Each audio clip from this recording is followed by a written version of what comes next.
Hey everyone, welcome back to Reddit Talks Clash. This is episode 11. Today we have an extremely special episode. We're joined live by Judo Sloth, who is a famous content creator. I'm sure many of you know him. Uh, uploads videos on YouTube. Also joined by Congressman Cool Rick and me, Sam, two of the moderators of r/Clash Clans. Judo, would you like to introduce yourself? Yeah, thank you very much for having me. I'm Judo Sloth, like you said. Excited to just dive into it. I think you summarized it well. I uploaded Clash of Clans content onto YouTube. There's not a lot more to say about that. Everyone should be pretty familiar with who you are, I would imagine. Well, I appreciate that. And yeah, thanks for having me on. Thanks for all the hard work you guys do for the community as well. I know how much effort goes into it. So I'm excited to sit and chat with you for the next hour. Yeah. So I guess let's get right into it. We have new stuff this morning. Yeah. Is skins and a challenge. How do you like that so far? I love anything new to the game. So I do like the fact that they're pumping out more skins and sceneries, things like that, because, it's nice to have variety in the game, the aesthetics. It doesn't give you an advantage in the game, obviously. So in my opinion, the more they can pump them out, the more, people can enjoy the variety in the game. And I personally love the challenge levels for the reason that everybody has the same thing. Right? It doesn't matter whether you've just started, whether you're a Town Hall 7, a Town Hall 14. Everyone gets the same challenge. Everyone can chat with their friends as they strategize and do it. And that's why I really love them. Yeah, definitely. Yeah. What did you think of Itsu's challenge this round then? Oh, it was tough. I failed quite a few times when I first tried it. It's a good one because you look at the base and you think, that's not too bad. A couple of heroes, Town Hall, and then there's 100 Tesla in the base or something. That was surprising. I was about to say, I was very deceived because when I first did the challenge, I started off by trying to take out the Town Hall compartment, and I was only on 10%. I was thinking, where on earth is all this other percent? And then just suddenly there is all these Teslas. So I did have to revert to your video to help me crack that one because I actually reached out to Itsu for the start because I was doing the sneaky goblins on the clan castle and stuff like that, and I was, I chat with Itsu quite a lot actually. So we were on a call a couple of days ago, and we'd got it an hour before then or something. So I tried the sneaky goblins with the invisibility spell for the CC because I figured that was why he put the 3 sneakies there, and then Valkyrie and the Queen for the Town Hall, and then trying to just push everything else through. But I always like my videos to be not just easy but replicable. So if someone just spams all of their troops in, there's a good chance they're going to just walk everywhere and nobody can copy that, right? So I always try and get my videos so that people can actually copy it. So I was chatting with Itsu and he shared the backdoor approach, shall we call it, to the Town Hall, because I never even thought about using a raged wall breaker to get the sneakies on there. But yeah, it was a fun challenge. I like them. In general, when you do these challenge levels and practice beating the base, how many times do you think you do your same attack over and over again until you realize, okay, I think everyone could do this if they did my strategy? It depends on when we get the build. Typically, we only get it 1 or 2 days in advance, 2 days at most. So for the most part, we've got a day to kind of strategize, record, edit, and even though the video might only be a couple of minutes, it's hours and hours of work. So I typically, it depends on the challenge. It depends how comfortable I feel with it. But I basically find I always find if you can get a good opener, then, even if things start going wrong towards the end, people can generally still push through and get the 3-star anyway. So I try lots of different opening attacks, and then I, just continue trying to strategize. And then when I have my strategy, I like to drill it as many times as I can, because often something will happen and you weren't expecting, and then you think, oh, actually, if I funnel this building, that prevents that altogether, and then you change things. And one time, I will say, I recorded the video, and when I went to edit it, I realized it was too difficult. Not difficult, but too much to copy. So I went back and changed my strategy altogether and re-recorded it. So it takes a while, but it just depends what you're trying to get with the video. And I'm a bit of a perfectionist with things, so I like to try and get it as easy as I can. People will share videos on Reddit of all the different content creators who they've been able to replicate, and I know yours always come up pretty quick and pretty fast. So you got to design your own level a while back, right? I did, after the 1 million sub special. So that's huge. That was really cool. How did you approach designing it? Well, I guess it's probably similar to how Itsu designed his, in the sense that, there's a couple of goals in mind. So like for me, I wanted it to represent the 1 million. I wanted it to be tied into that. And I asked my subscribers, and I went through the comments, and I basically picked out the most common themes and tried to integrate as much of that as I could. So my goals were to make it clearly recognizable that it was 1 million, to integrate as much as I could from the subscribers. And personally, I think some of the challenges can be a bit hard for the average player. So I wanted mine to be relatively easy for people, but also, the pros can have their swag competitions, right? So I wanted to make sure there was a couple of nuggets in there where you could easily use a certain technique to get really good value that maybe a casual player wouldn't think of, but a competitive player would. So then they could have kind of, whether it's competitions on beating the base fast or swagging as many troops. So I wanted to make sure there was a couple of strategy elements in there, but I also wanted it to be beatable for everybody, even if it wasn't first time. So that was kind of my goals in designing it. And it takes a lot of tweaking, particularly when you're attacking it, to try and get the balance pretty good. I think Supercell do an incredible job at actually balancing them very well. And I'm sure Itsu had, similar goals when he designed his. I'm sure Galadon had similar ideas in mind when he designed his as to what he wanted. But that was what I did when I was designing the level, essentially. So yeah, I'm really curious. When you design the level, does Supercell kind of give you almost like some sort of sandbox which you can build in, or do you have to like tell them what you want and then they make it for you? No, I mean, we can build a separate, like it's kind of like the dev build essentially. We just use the dev build to build it. And you can just put, 10 heroes in if you want, or 20 eagle artilleries, and that just all I mean, that's all works. The dev build isn't the live game, so you can, that's personally what I enjoy about the challenges, that they go with it like outside the realms of possibility.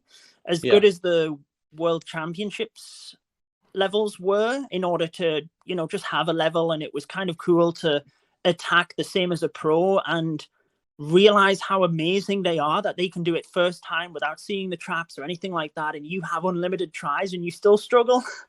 It's really cool to feel that pressure of a pro player, but I didn't enjoy them as much as the custom ones where they are, totally different. So can you give us some history, just personal stuff? How did you get into content creation? Sure. Yeah, I mean, I played Clash of Clans for a good few years before I got into content creation. I kind of knew about the game a couple of months after it launched. One of my friends played in October of 2012, and he wanted me to start playing. I wish I did, because I would have had that Christmas tree. But I resisted temptation. I didn't start until about 6 months later than that. And I played for a couple of years, and honestly, I used to watch Clash of Clans videos a lot in order to improve, and just enjoyed watching them.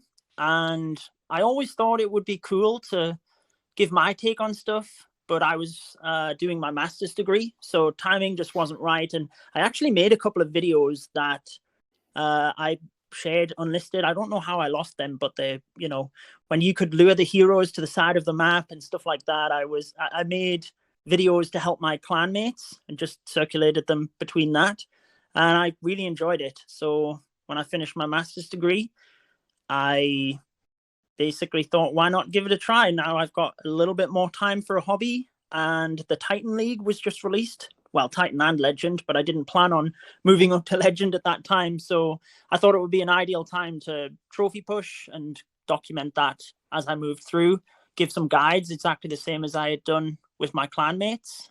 And then, just kind of escalated from there. I started falling in love with the process of creating content.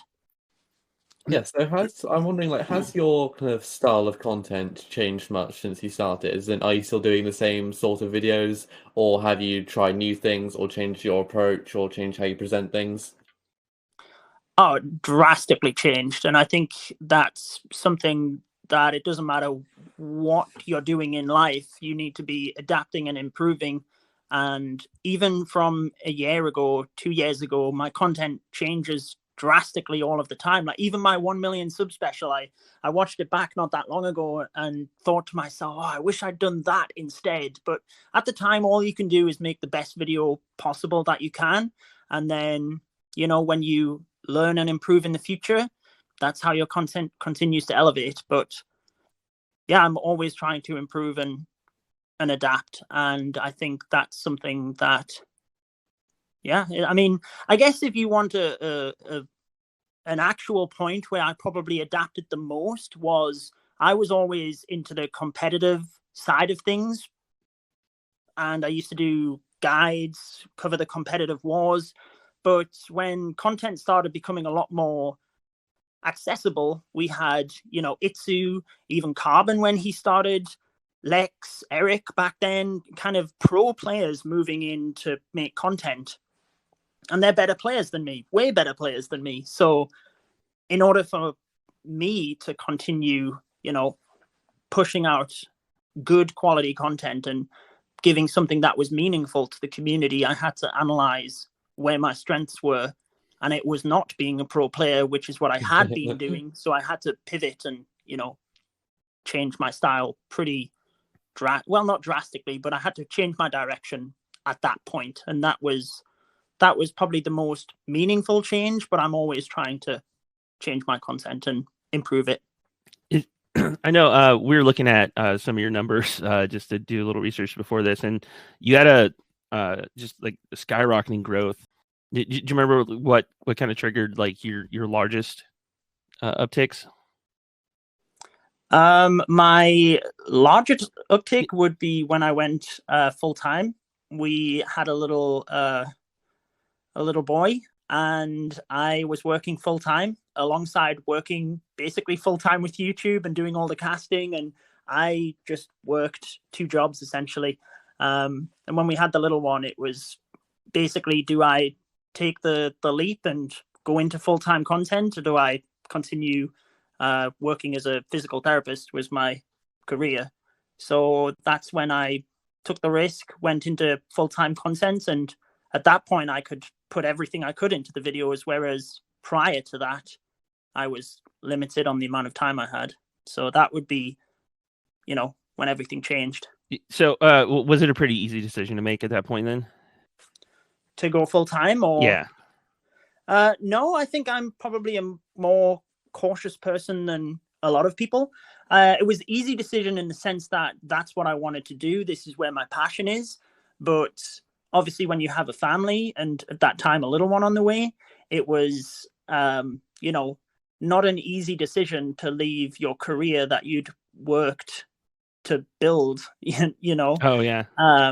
So I was I had different things in place. I didn't leave my job completely. I worked as an agency worker for a little while as well, just as a kind of plan B. So it was an easy decision in the sense of what I wanted to do, but not an easy decision in terms of, leaving my job that I'd worked towards. But everyone's different, and some people just go straight into content creation. Some people it's an easier. I think anyone that is kind of considering that, it all just comes down to your own personal life and when is right for you. There's not a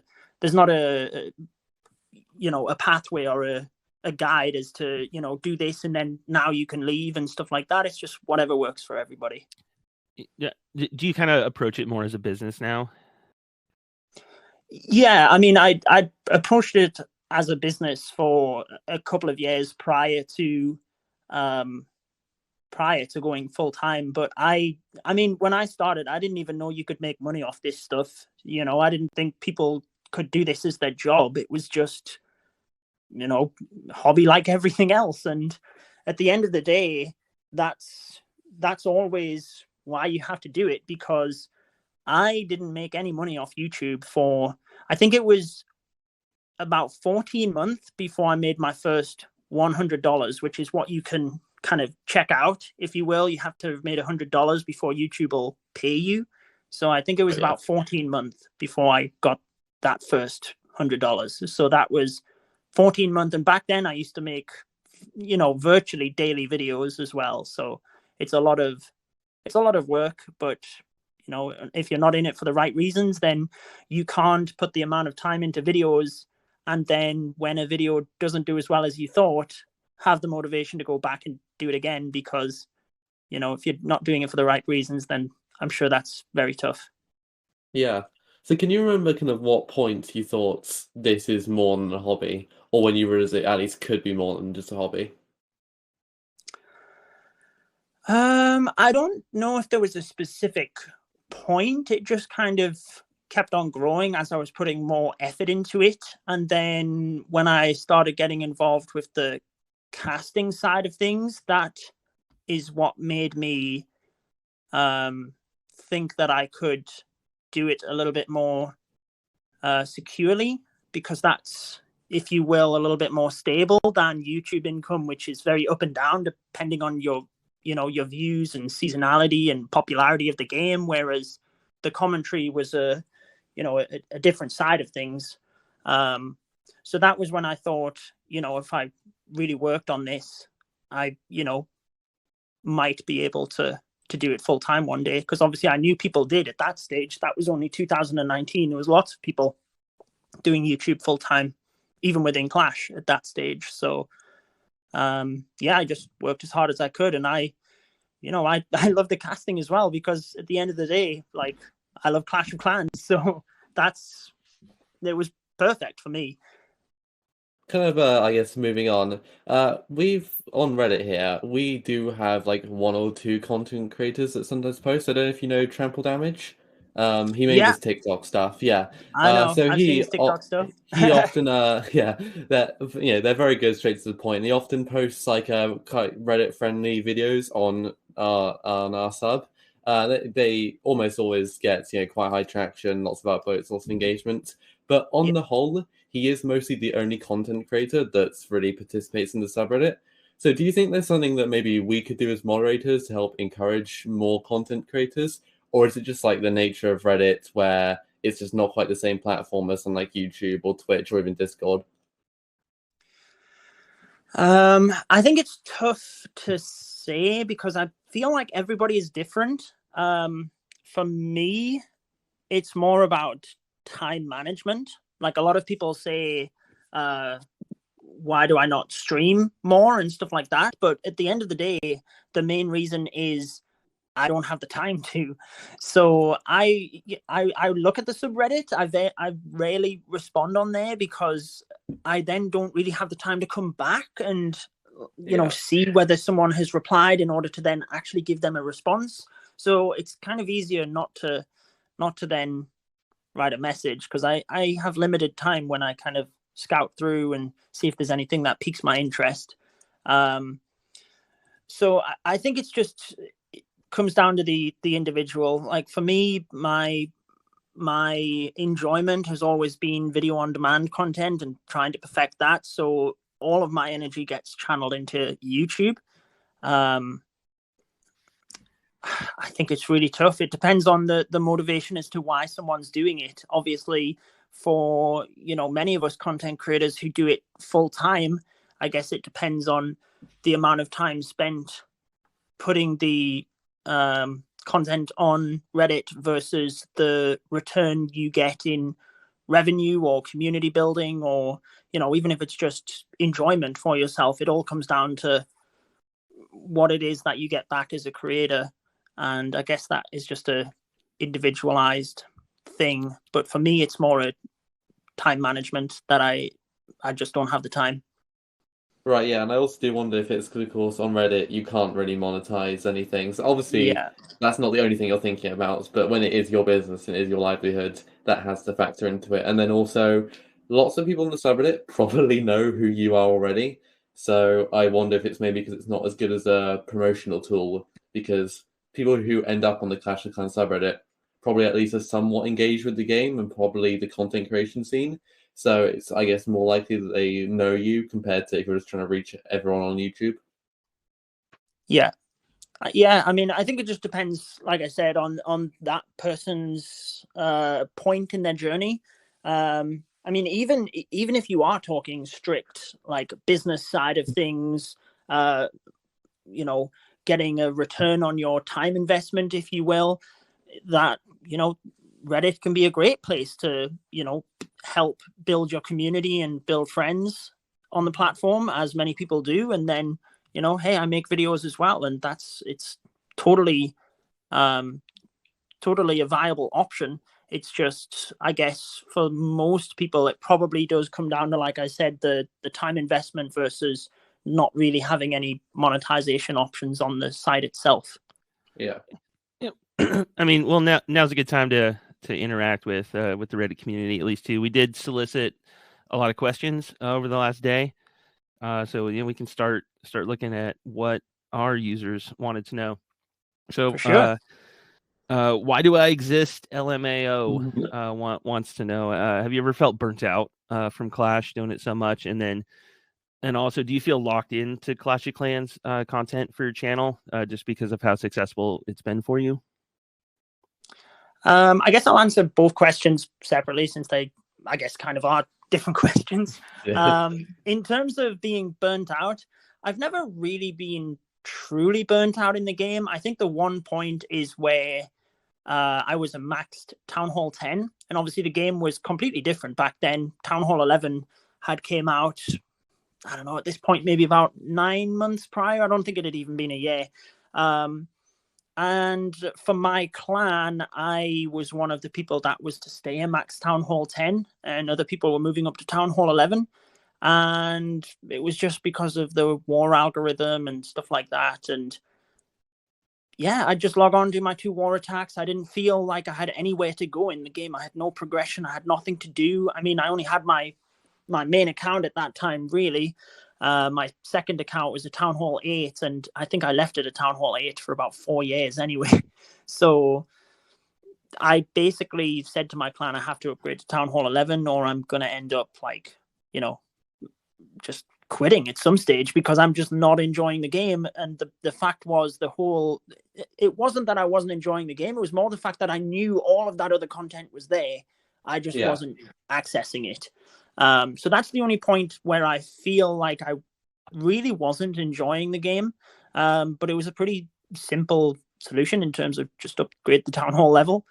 So I can see where Supercell made a really good choice of, like, trying to enable people to move up, because the game was kind of stuck in that rut of people were max Town Hall 9s. They didn't want to move to Town Hall 10, then the same at Town Hall 10 to 11. And you could see where people would feel exactly the same as I did. So yeah, that's probably the only time I've not necessarily been burnt out, but felt like I didn't really want to play as much. In terms of, I can't even remember how the second question was worded properly. Okay, it was do you feel locked into Clash of Clans content now? Not necessarily. I mean, granted, if I went and started just randomly posting content on another game, like, it wouldn't, you know, do as well, because I can't make as good content on another game because I don't enjoy it as much, or, you know the knowledge that I have in that game versus Clash of Clans. So yeah, my videos wouldn't do as well, but in the same token, I don't feel locked in. If I didn't like Clash of Clans, I would, you know, be playing a different game. I would be learning that other game and making content for that other game. I've had a lot of people ask me that over, I don't know, the last 6 months or a year or something, like, what, you know, why do you make Clash of Clans videos when it's a 10-year-old game? Why don't you play one of these new mobile games that just released? And at the end of the day, my answer is always Clash is where my passion is. That's where I can make my best content. And if you aren't making your best content, then you can't expect people to truly enjoy it. You know, some people might enjoy it, but if you really want people to enjoy it, you have to make the best content you can. And Clash is where I make the best content. And it's tough. It's a really demanding job. And I think people that haven't necessarily, grinded through content probably don't appreciate that. From the outside looking in, it is very much like, you play video games. What are you talking about? But I worked in a hospital as a physical therapist. I worked in respiratory. This is a lot more mentally draining than that was. There's different elements to the job. You can't directly compare them, but it's very mentally draining. So if you didn't truly enjoy what you were creating content on, then I think you would have a very hard time in doing it. So no, I don't feel locked in, but I don't plan to change either for those reasons, if that makes sense. Do you think, eventually, say, I don't know, if Clash becomes extremely stale, or if the game just closes, because eventually, I assume Supercell will have to pull the plug on it. I mean, I don't think that'll be soon, but it will be eventual. Do you think that you would just move on to a different game with your channel, or do you think you'd maybe consider ending your channel if the game ended? I mean, I don't think I would end my channel. I would, or maybe I would kind of reassess business. What the situation was at the time. But I obviously my passion, like I said, is with Clash, but my real passion is with content creation, because that is where most of my time is. I don't play Clash of Clans very much.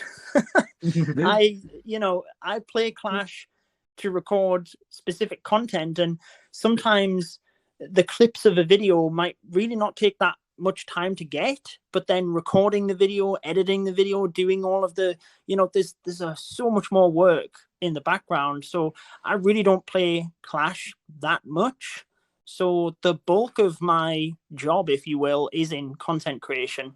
And obviously, like any other job, like any other skill in life, you improve and you become better at stuff as you consciously work on it. So I'm more than confident that, I've built the necessary skills to pivot into something else if, like you said, in years to come, Clash were to be,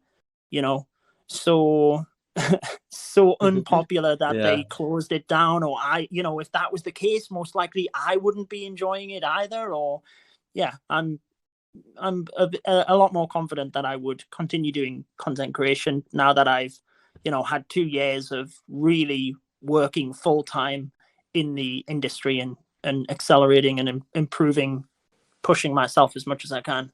Have you played much of the other Clash games that are coming out, Mini or Quest? I played them. I wouldn't say I've played them a lot, but I play them very casually if I've got spare time, which I very rarely do. I'd say personally I enjoyed Clash Mini a lot more, but I am very intrigued with the reset of Clash Quest because I haven't really played it in a good couple of months now. I feel it was probably more the genre of the game than the game itself. It just really didn't give me the same enjoyment that other games did. But I will retry it when they do this great reset and see what happens. From Bible alone, what is your relationship with Supercell like, and do you ever feel like you can't be critical? My relationship with Supercell is as a content creator. I think people often assume that we work for Supercell just because we have access to the dev build for updates. But I think it's a lot more transparent in the sense that anyone, once they've started making content, could apply to the Supercell Creator Program and then work their way up. So that's essentially the top and bottom of your relationship, and you can take it as professional as you want. Obviously, I'm very professional in how I approach things, And that kind of leans into the second question in terms of like being honest. I've always tried to be honest with Supercell, but I think there's ways and means of doing it. And I'm not a person to be negative. I'm a very positive person. And, you know, I could, if I wanted to be, you know, super clickbaity and stuff like that, you could put out a video on what I would change about Clash of Clans, or like, you know, I don't know. But that's not always the right way to do things. And whilst I do share my opinion, in my update video at the start of the year, I mentioned a few things that I didn't like. One of them being the super troops that I hope they change, because I don't like when I have a super troop boosted and I can't switch to another one.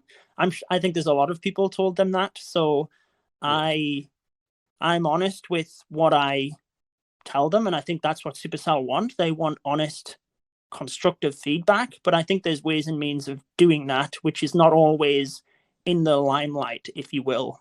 Do you think you approach more upfront with Supercell privately than on public? Okay. Yeah, so basically I was just explaining that I'm not afraid to be like speak my mind to Supercell, because that's what they want, like honest feedback, which is constructive. But making a video doing that is not always the best option. And whilst I'm not afraid to speak my mind in my videos, my video at the start of the year, my update video, I talked about stuff that I didn't like in the game. For example, super troops, not being able to cancel them. I don't understand why that's not an option. So some stuff I will, you know, I'm not afraid to mention that in videos, but it's not always the best option professionally. If you want something resolved, like just making a video about it is not always the best route, versus if you can talk to them and actually have a conversation. And, you know, because some stuff that I've, for example, in the past, I don't want to, you know, give specific examples, but there's things that I thought, you know, I don't agree with that. And then I've had a conversation with them and I've understood then their point of view and why they did stuff that I just didn't see that angle of things. So then making a video and being super negative and like, I'm not a negative person, I'm a positive person. It's just doing it in the right time, which is actually going to elicit a response and get them to make a change if that's, you know, how you feel. So they are definitely welcoming of feedback, positive and negative, and I respect that from them. But I think as a professional, there's ways and means of doing it. And I'm sure you're the same on the subreddit, right? Like you, I'm sure will post how you feel, but there's ways and means of doing it. Yeah, I know. Just to give another example, earlier this year, we were pushing pretty hard on the whole phishing, account phishing stuff. And I know Darian's come back and said that they are beginning to implement fixes to that whole process. And it is, I know it's like sometimes we get accused of, you know, being shills or what have you. And it's weird because it is in our interest to keep a cordial relationship with Supercell and Darian specifically. But you know, at the same time too, we've always felt that we kind of have a platform a little bit. So if there's a way we can emphasize or help relay a lot of the concerns of the users of Reddit to them, what's the best way for us to go about that? And it's a weird line to walk sometimes too. Redditors aren't always the most friendly or welcoming to Darian. But he does a good job coming here and addressing stuff. And even in Slack, and I haven't been part of the content. I haven't been part of the creator program for really all that long, but just like you said, they are very receptive to feedback. And there's so many times where I've had questions about, like, why is this even a thing, or what's the point?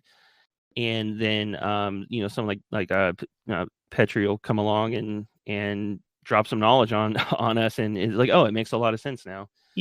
I've seen them take a lot of feedback and make changes as we do a lot of the test wars and stuff too. So they definitely are open to critical feedback. But like I get not wanting to just immediately go out and shoot a video out to a couple 100,000 people. When you and I guess the main reason for that is what's it actually going to achieve? Because when there's issues in the game and problems, that comes up in the comment section anyway, and I'm pretty I'm pretty dialed in with my community. I respond to as many people as I can, so when stuff pops up, I kind of see it and I can actually have a conversation with them. Like when we recorded the raid weekend, the Clan Capital live stream, obviously when we were there, we were able to talk to the team and stuff like that. And there's stuff that, pops up in the comments section that I was able to then have a discussion with them in terms of, why is that not the case? And then actually, certain things that, like I said, I've had discussions with Supercell and they've given me their point of view. I'm not a game designer. I don't have all of the data they have, so they can drop their knowledge on it and it makes sense. And on the same token, I've had that from subscribers as well. I've made videos before and I've thought one thing, and then some of my subscribers have, had a discussion with them in the comment section, and then I've understood, oh, okay, that's why that feature would be important to you. And then I've kind of relayed that to the Clash team, when I've been over there and stuff, and we can have those conversations. It doesn't always have to just be a negative video for the sake of putting one out if it's not actually going to achieve anything. Yeah, because I guess it's not like they'd respond to you more by making a video compared to you privately messaging them. And, one is a lot more negative, like you said, and kind of confrontational, whereas the other is just, genuine helpful feedback. So yeah, I can definitely see why you wouldn't make, constantly negative videos. Because obviously, like Rick said, we get this too occasionally. People are like, oh, you're just covering for Supercell. But like, you don't have to be outwardly critical about everything just because you don't like something. There are different means of communication, like you said. Yeah, absolutely. And you can, create problems from doing that as well. So it's always, at the end of the day, what is going to actually get the best response and make the most sense for the game and the community. So you're going to have a talk with Darian coming up soon, right? Right after this call. Yeah. Okay. Right. I was wondering. I know we're bumping up against your time limit, so if you gotta, I give myself a little bit of a buffer, so we're okay if we go over a touch, because I know it was me that had the technical issues. I was just gonna say if you gotta cut bait and leave, just don't feel bad about cutting. No, good. I'll try and answer as much as I can. I'm respectful of everybody, and if there's questions that's being asked, I'd like to try and give people the answers. Yeah, one of the things I've seen a few times in the live comments now is they've talked about kind of doing maybe not a hard reset, but a big shift for builder base. What would you want to see out of that? That is a $1 million question, because I don't know if anyone has a perfect solution. I know from the blog post that Stuart put out, it feels like a couple of months, it was right after Clan Capital, right? Yeah, it was fairly recent. He basically said that they are going to, or they plan to overhaul builder base, and I do think it's needed, because in my opinion, like, builder base is cool, right? Like that 1v1 aspect, but it just doesn't have the same pull as the main base. And for me, anyway, what I loved about the builder base is that it kind of gave me vibes as a low town hall player. Like, I love the early stages of the game where one archer is super important, Mm-hmm.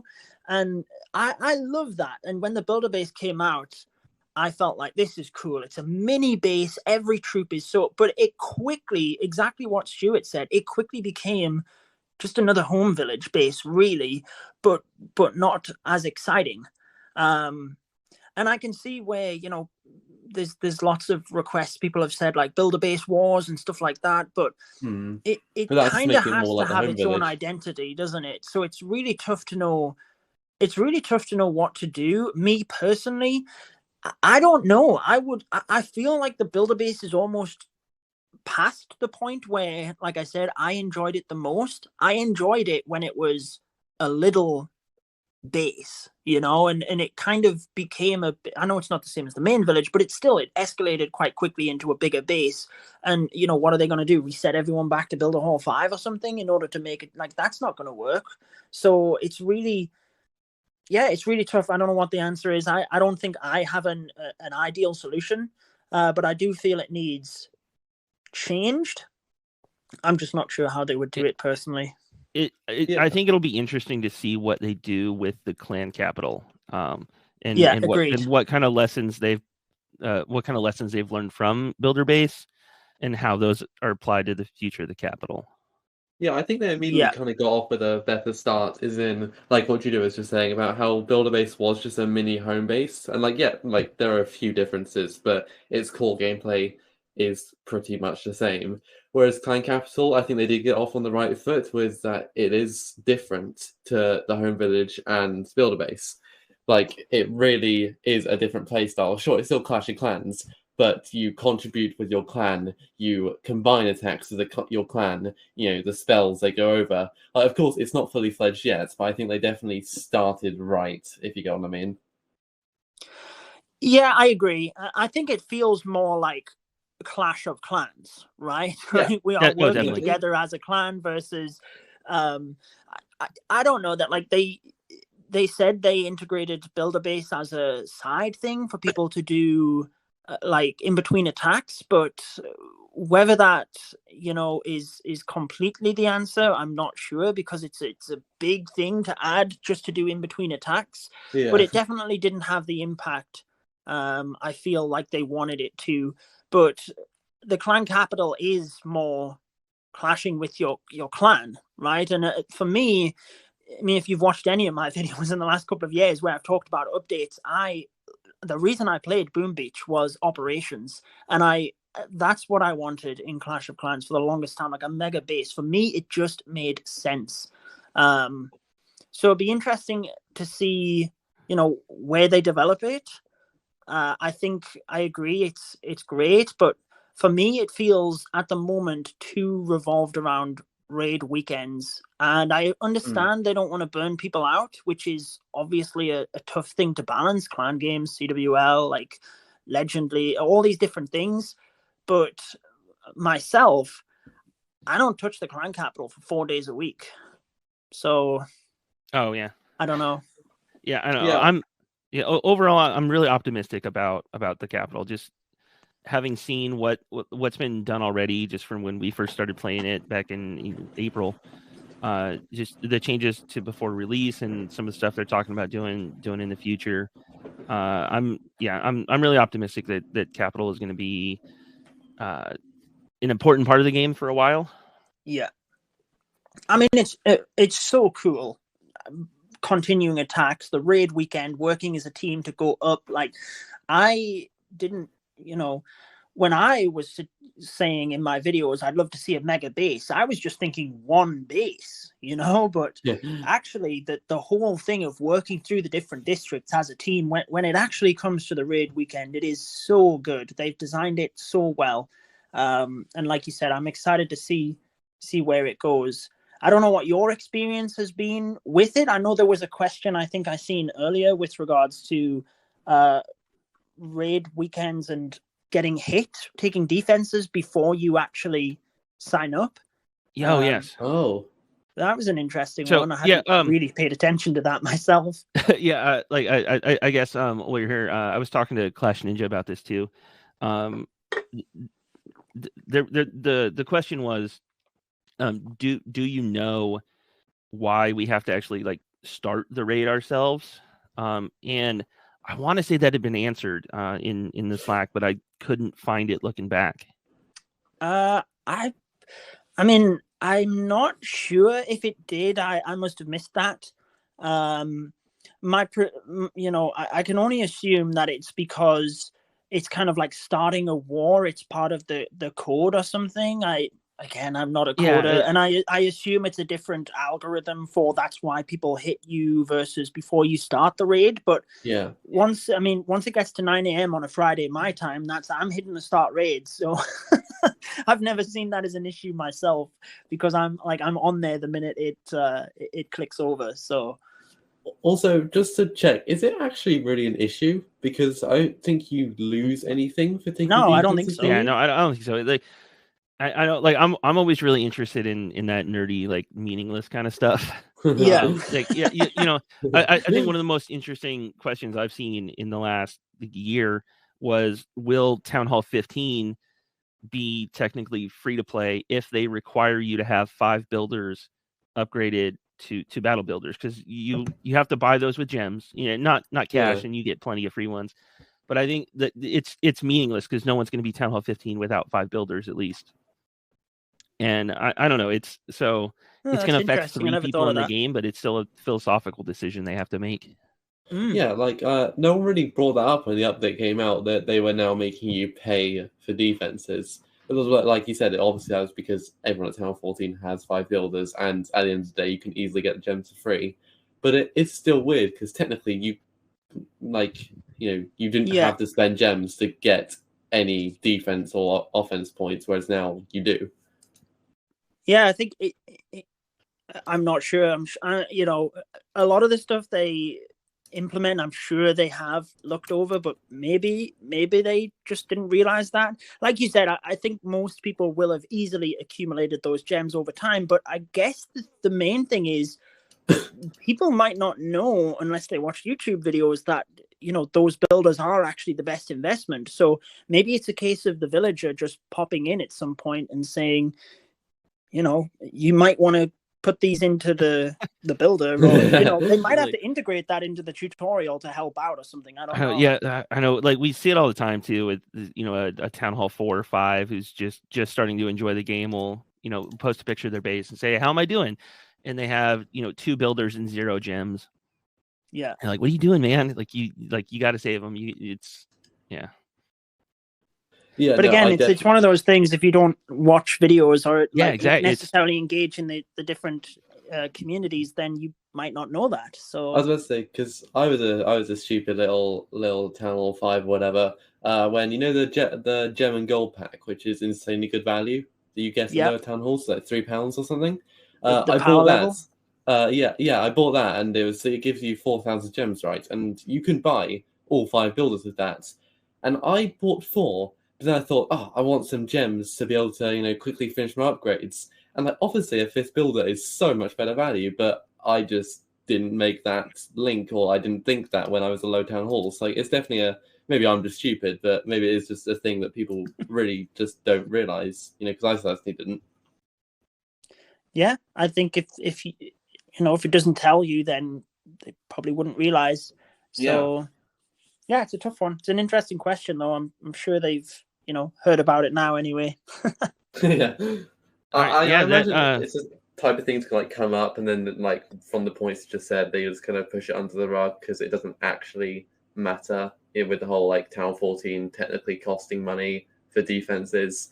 No one's actually brought it up as an issue, so they probably realize if it even did get discussed, we can safely ignore it. I mean, I'm sure they can see all of the stats, and that's where, like I was referencing earlier, even if we think something is wrong, or a lot of the time they've got all of the data to back it up, right? So maybe they just can see all of the Town Hall 13 and 14 player base and how many builders they have on average or something like that, and maybe it's just not a big enough issue to worry about. I don't know. I imagine so. So we have, this is less of a long question, but affectionate _way 1309 asks if you can rank all the spells in order of strongest to weakest. Oof, I think Clash does a pretty good job of having situational things. I guess I would probably say that the Rage spell would be number 1. It's used in pretty much every attack. Probably the poison would be close behind that because there's not many attacks you don't take a poison. I think it's probably Town Hall based after that. If you're talking Town Hall 14, yeah, they would be like S tier, Rage and Poison. Yeah. And then I guess it would step down to Heal, Skellies and Bats, the invisibility spell. I don't know. Something like that. I would be genuinely interested to see if Supercell has kind of stats on what the most used spells are. Like, I could totally see them not having them because that is kind of useless data to collect. But I would be actually really interested to see what those stats are like if they do have them. You just reminded me, actually. I remember when ClashCon happened years and years ago, which was when I had pretty much started YouTube. I think I've been doing it maybe a year at that point. But one of the suggestions I had, because they were taking, like, I guess quality of life suggestions. I can't even remember how it was, but I said I would love to see like how many barbarians I've used, how many archers I've used, anything like that. And they said they hadn't tracked it up until that point, so there was no point in integrating it. But even if they'd have integrated it in that point, I would love to see how many spells, like how many rage spells I had deployed from like 2015 to now. I can't even imagine. Yeah, because I remember back when I used to play Fortnite years ago now, at the end of every season, they send you like an email to like who you played with the most, what gun you used the most, that kind of thing. And I would love to see that for Clash because it would be, I'm sure, really interesting. Yeah, because I remember when Town Hall 14 was coming up, one suggestion that I had like prior to that was if like to celebrate it, if we had to hit a milestone with the community, like there was 14 million, I don't know, they'd have to look at the numbers, but maybe if we had to destroy 14 million town halls, and once we did that, the update dropped. Can you imagine something like that. There was like a collective tracker in the game. Yeah. That'd be awesome. And I think Clash Royale just integrated something like that with one of their events. Yeah, I seem to recall Heyday having something not like update wise, or there was some game I think which you would, if everyone completed a certain challenge, like I know Heyday Harvest 20 Wii or I don't know, something like that. Like eventually you get something. So actually that would be really fun, even if it wasn't an update, to see maybe everyone gets a free builder potion if you destroy 1 million walls or a scenery or something. Like that. Everyone gets a scenery or a skin or hero skin or something like that. Because then the free-to-play players could have, I guess they can save up the gems and buy the hero skins, but it would be nice for them to have like a skin to switch out into. Yeah, definitely. I'd actually really like to see that. All right, here's one. Throughout the years, what's been your favorite meta? Ooh, I think Town Hall 12 in 2019. I think it was not too difficult. I personally think the game is in a really good spot right now. I know that a lot of people say the game's too easy, but also when you do random clan war spins, like if you're not at that pro level and you're just doing regular war spins, you see how little 3 stars actually happen. Yeah. And I think it's always that, the pros have been playing a lot of them Clash of Clans full time for like 3 years now. They really are on another level compared to, you think back to CWL days and it's so much different. The caliber is just through the roof. So it is going to seem easy for, some people.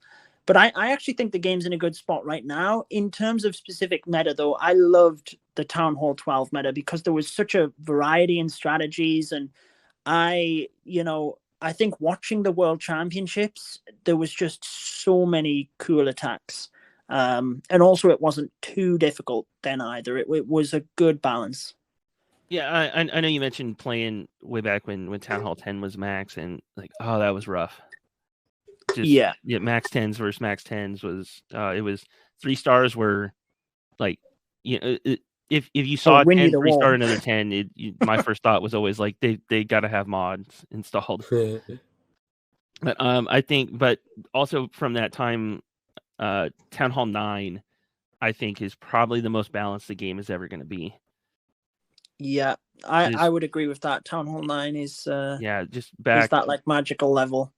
Yeah, just back doing like the 1, 2, or 3 Golem Go Hos. Yeah, watching Jake's videos. Yeah. Oh yeah. Those were the days. Yeah. Who else? I know you mentioned starting to watch YouTubers way back when. Who else? Who do you think got you into it back then? Well, back when I started watching YouTube, when I had started playing, I think there was really only Pat, Flammy, Simon Tay, Godson, and Daddy. I can't think of any other YouTubers back at that time that was,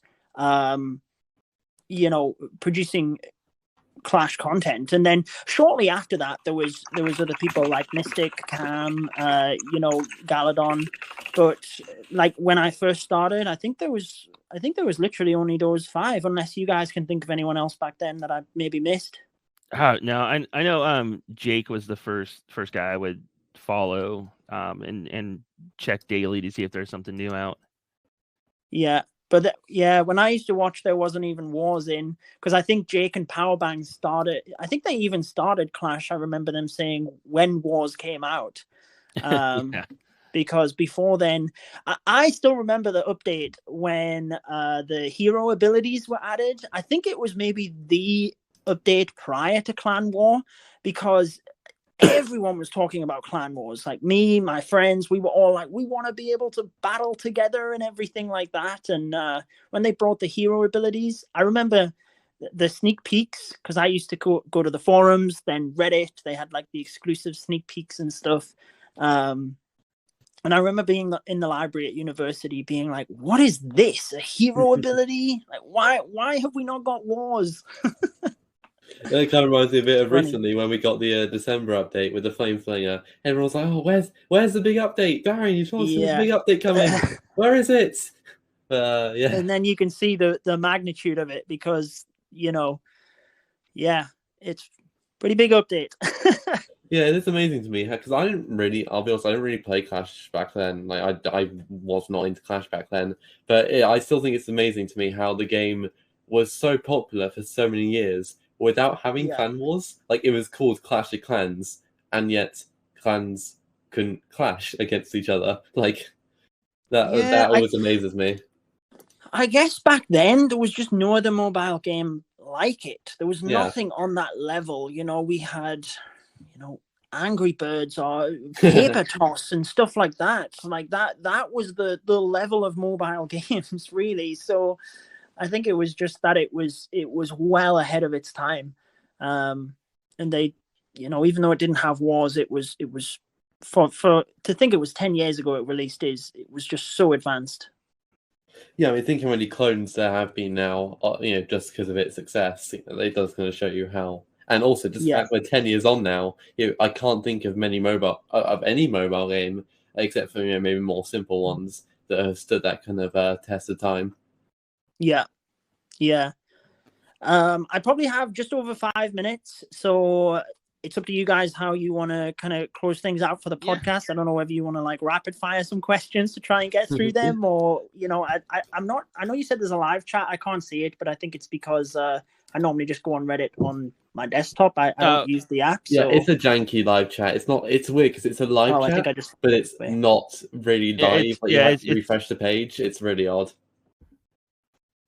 Okay. I see it. Anyway. Reddit Talks is still new, and they still haven't quite figured everything out yet. The chat is definitely one thing that isn't perfect.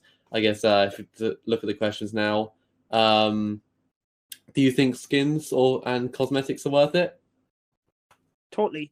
I love the idea of them, because, like, why not? Why they should have had them sooner. There's no disadvantage to them, really. No. They're just cool little things you can use. Talk about rapid fire, huh? I'm trying to find questions here. Yeah. Do you have favorite skins or sceneries so far? Ooh. Every time they release one, I think to myself, man, that's a good skin. Or it's probably easier to tell you the ones I don't like as much. Oh yeah, go for it. But I guess in terms of scenery, I will pick my best, I guess. So the pirate scenery, that's my favorite scenery. The king, I think the champion king. The queen, the warrior queen, the Lunar New Year one. Grand Warden, I always default to the Party Warden because I got to play the Party Warden, but no one loves the Party Warden. It's by far the best. Yeah, I do like it. Other than that, I do think the Gladiator Warden was a very good skin.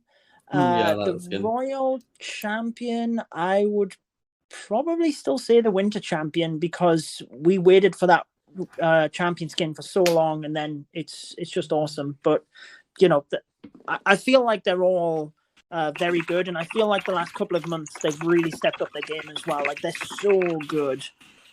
I think the Golem King skin. Sorry if you just had my keyboard there. It's just my noise cancellation was not on. The Golem King skin was one of my favorites, and it got so much negativity, especially on the sub. But yeah, it was a love or hate it, wasn't it? I thought it was so great that it wasn't just the king with some clothes on, and there was actually something else. Like I just love that. But I don't get why people didn't like it. Yeah, screw those people. It was great. It's huge. It was huge. I mean, I love it. It seemed everyone in the creator chats were big fans of it when it came out. Totally. Yeah, I mean, fun fact, actually, last time we were in Finland for that raid weekend, we did a bit of a roundtable on who enjoyed, like, whose favorite skins everything was, so that the team had a little bit of feedback on, like, favorites and non-favorites, and everybody's was so different. It shocked me so much. Yeah. I am getting conscious that we're getting close to wrap-up time. I know, Judo, you've got important guests, important people to see shortly, so guess it'd be a good point to wrap it all up. Rick, Judo, do either of you have any shout-outs? I mean, for me, I just want to thank everyone for tuning in. I hope that I was able to answer as many of your questions as possible. And thank you to, you guys for what you do for the Reddit community and the Clash community as a whole. I think people don't realize the amount of work that goes into any of this stuff. So I appreciate the time that you put into it. So and definitely thanks for joining us. It was kind of we've been talking about who should we reach out to have come guests on the podcast, and it was late one night and I'm like, I don't know, why don't I shoot a message to Judo, and you got back to me within a day. And so thank you for coming to give us your time. Feel free to stop by Reddit anytime. Yeah. Of course. I know there's a lot of stuff to purchase. What's your creator code?